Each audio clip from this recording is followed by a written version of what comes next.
Hi everyone, I am here today installing the Rago Fabrication center console Molle panels. So these go over the center console and you can basically just mount whatever you want to them. I realized that there's not a video showing this install, so I figured I would make one. But I did do some research. It's a pretty straightforward install. They have the 5th gen posted on their forums. So I'm just basically going from what I can tell on the 5th gen to making this work for the 4th gen. So come along for the ride and let's figure this out. Okay, so first thing we did was we opened this right here, and then typically you would have this on top, just the center console. Pull this off, pretty easy to pull off. You have to unplug these 3 from there. You'll know which ones go back. Ignore all my wiring right here. This is extra little switches. For the 5th gen install, it says you have to take off this as well. However, I don't think we have to, only because this piece pops off and you can see inside here, but I don't even think you need to, because I think we can drill just directly into this part of the center console versus the 5th gen. You have to take this off to be able to get into here, so you can drill in that way. Basically, the Rago fabrication panel is just gonna go literally on like that, up against it. So like I'm thinking you can just drill directly into that and not have to drill into that or take off that piece right there. It should be pretty simple.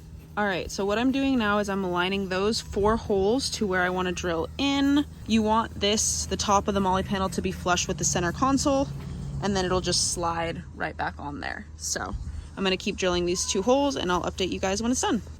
All right, so we got both of those holes drilled straight through. Then we're gonna put the bolts in like this, and then we're gonna tighten up the nut on the back.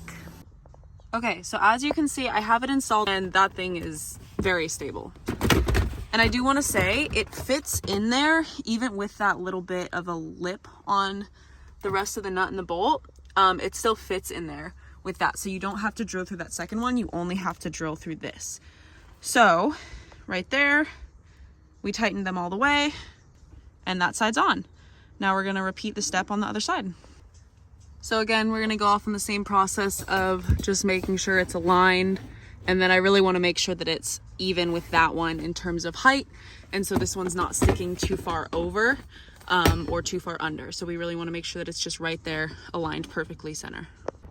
All right, so I am on the driver's side now. I have all 4 holes drilled.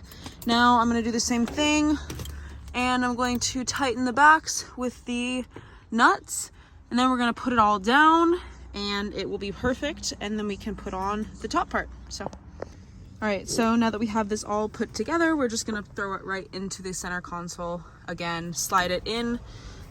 These little things are gonna slide right in there, and then everything's just gonna pretty much seamlessly clip in. It is perfectly in. That is very stable. It looks great. Now we're just gonna attach that and fix everything else. You're gonna put this back, but you have to clip those wirings back. This blue one goes right over right here. It's kind of hard to do it with one hand. Blue one, this one goes right there, and then this one goes right there. So once those are all in, and then you just push and just lock it into place. All right, it's all looking flush and good right now. So now we can install the top portion, which just goes right here. All right, so the last step is to align the holes, and then you're gonna put in the fasteners right there to those 2 holes, and it's gonna be perfectly aligned right there.